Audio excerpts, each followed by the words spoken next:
आदरणीय महानुभावहरु नमस्कार। आज पनि एउटा नयाँ विषय लिएर आएको छु। त्यो विषय हो के नभए के व्यर्थ छ। तपाई जहाँ बसेर हेरिरहनु भएको छ तपाईलाई धेरै धेरै धन्यवाद, किनकि तपाई अन्य भन्दा फरक व्यक्ति हुनुहुन्छ। मलाई आशा छ कयौं व्यक्तिहरू नयाँ नयाँ कुराहरू खोज्ने हुनुहुन्छ, तपाई त्यस व्यक्ति पर्नुहुन्छ, ताकि हामी आज नयाँ विषय कन्टेन्टहरू लिएर आएका छौं। तपाईले सुनिरहनु भएको छ, तपाई त्यही व्यक्ति पर्नुहुन्छ। कयौं व्यक्तिहरू हुनुहुन्छ जसले नकारात्मक कुराहरू, हत्या, हिंसा जस्ता कुराहरूलाई या झैझगडाका कुराहरूलाई लाइक कमेन्ट गरेर आफ्नो समय व्यतीत गरिरहनु भएको छ। तपाई त्यो व्यक्ति हुनुहुन्छ जुन व्यक्ति तपाई हुनुहुन्छ। फरक र पृथक समाजका भिन्न व्यक्ति मध्येमा तपाई पर्नुहुन्छ। तपाईलाई धेरै धेरै धन्यवाद, किनकि तपाई मेरो यो भिडियो हेरिरहनु भएको छ।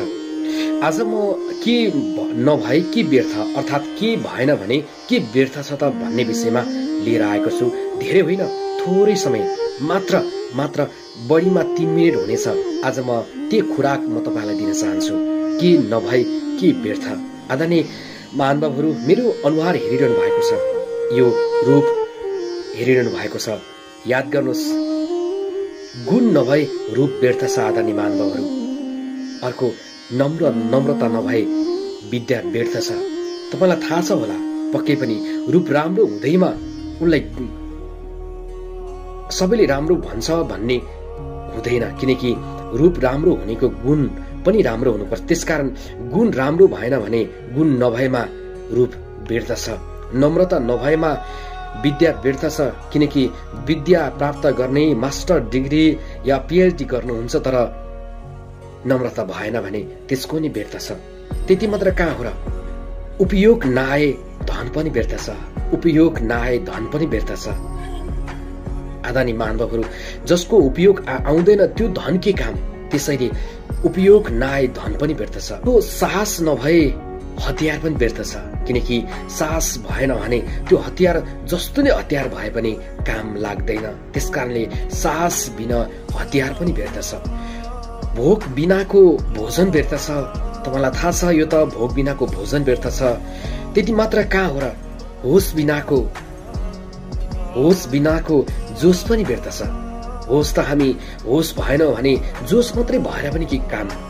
त्यसैले होस बिनाको जोस पनि व्यर्थ छ।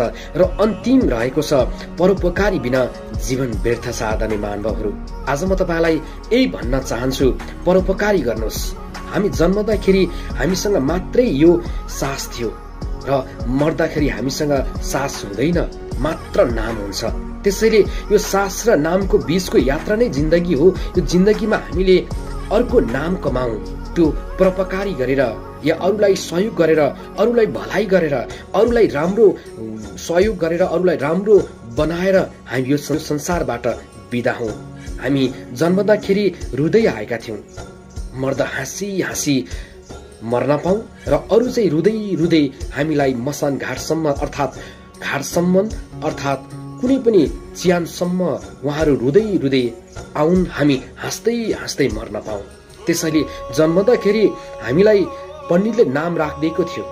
याद गर्नुहोस्, हामीसँग 2टा नामहरू छन्। त्यो 2टा नाम भनेको, एउटा नाम पण्डितले राखेको नाम, अर्को नाम भनेको बाउ बाजे र पुर्खाबाट सर्दै आएको नाम अर्थात् थर।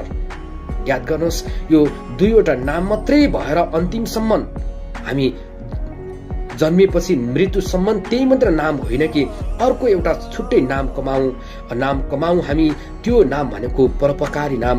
समाजले हामी मर्दा पनि, हामी यहाँबाट संसारबाट नरहँदा पनि सम्झिउन्। त्यस्ता काम गरौं। सके माया गर्नुहोस्, नसके घृणा पटक्कै नगर्नुहोस्। सके सहयोग गर्नुहोस्, नसके कसैले असहयोग नगर्नुहोस्। यति भन्न चाहन्छु। तपाईलाई मेरो कुरा कस्तो लाग्यो, जस्तो लाग्यो त्यस्तै कमेन्ट गर्न नभुल्नुहोला। मन पर्यो भने शेयर पनि गरिदिनुहोस् ल। Okay, by by.